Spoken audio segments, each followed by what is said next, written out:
The New York Rangers lose a close one against the Montreal Canadiens, and honestly, this game defensively for the Rangers was very poor. It was terrible. Defensively, there was not a whole lot of effort there, and honestly, a lot of mistakes and just not being able to clear the puck kind of led directly to a couple goals here in this one. So overall, defensively in this one, it was pretty terrible. Offensively, definitely had their chances, and still didn't play too bad offensively, but defensively, this game was horrible. Definitely terrible. One of the worst we've seen all season against a not great Montreal team. They're not as bad as they've been in the past couple of years, but they definitely are still not one of the better teams in the entire NHL. Taking a look here, though, at the first period, the Habs got off to a pretty good start there, putting on some pressure, getting some good chances there, definitely outworking the Rangers. But then we see 7 minutes into the period there, Caden Gooley on the Habs, he takes a 2-minute penalty for tripping, and then they end up killing that off there. Rangers can't get a whole lot done on the power play. Had a chance of two, but ended up obviously not getting a goal. Then we see, though, a little later on, Vincent Trocheck can't clear the puck, and this is what I'm talking about here defensively, where the Rangers really struggled.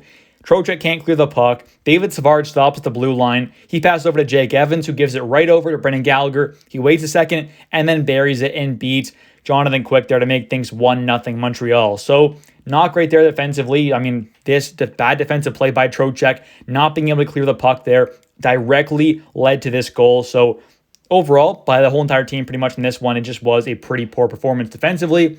Then we see, though, going on to the second period here, Gaudreau just can't clear the puck. Monahan gets it. He kind of pokes it over to Jesse Jolonen as he's kind of battling along the boards. And then he gives it right back over to Monahan, who's cutting towards the net. And he scores to make things 2-0 for the Montreal Canadiens. And this goal was kind of similar to the first goal the Habs scored in this one, where the Rangers can't clear the puck. They're not playing good defensively. They turn it over. Habs get it, and they end up scoring directly off of that turnover. So not great play there by the Rangers. They go down 2-0. Then we see the little after that, more bad defensive play by the Rangers. Pezzetta gets the puck. He gives it over to Stevens. Stevens passes over to Yoel Armia, and he scores to make things 3-0. So overall, not great defensively by the Rangers, but then we finally see things kind of turn around here as Kreider takes a 2-minute penalty for hooking. Rangers kill that off, and then they finally, after that kill, seem to get a bit of life back in them after a bit there. So we see halfway through the second now, Artemi Panarin passes back to Eric Gustafsson at the point. He takes a shot, and Trocheck's out in front, and he tips it in to make things 3-1 Habs. So the Rangers claw back within 2 now. And, after that kind of penalty kill there, with a Kreider's penalty there, once they killed that off, the Rangers seem to get a bit of life back in them, a bit more energy, as, like I said, they score a goal here to make things 3-1 and cut the lead to 2. Then, with 5 minutes and 31 seconds left in the second period, right off the faceoff, Vincent Trocheck puts it right through Stevens' legs, and then he passes right over to Artemi Panarin out front, and he scores to make things 3-2. So, not too long after the first goal there by the Rangers, they get another one to cut the lead now down to 1. And this was a nice goal too. Right off the faceoff, Trocheck makes a nice play there, putting it through Stevens' legs and making a great pass over to Panarin, who was cutting right to the net, right out in front, and he just buries it to make things 3-2. And going into the third period here, the Rangers were out shooting the Habs 34-20, which I definitely wouldn't say was a good representation of kind of, how this game was going at this point.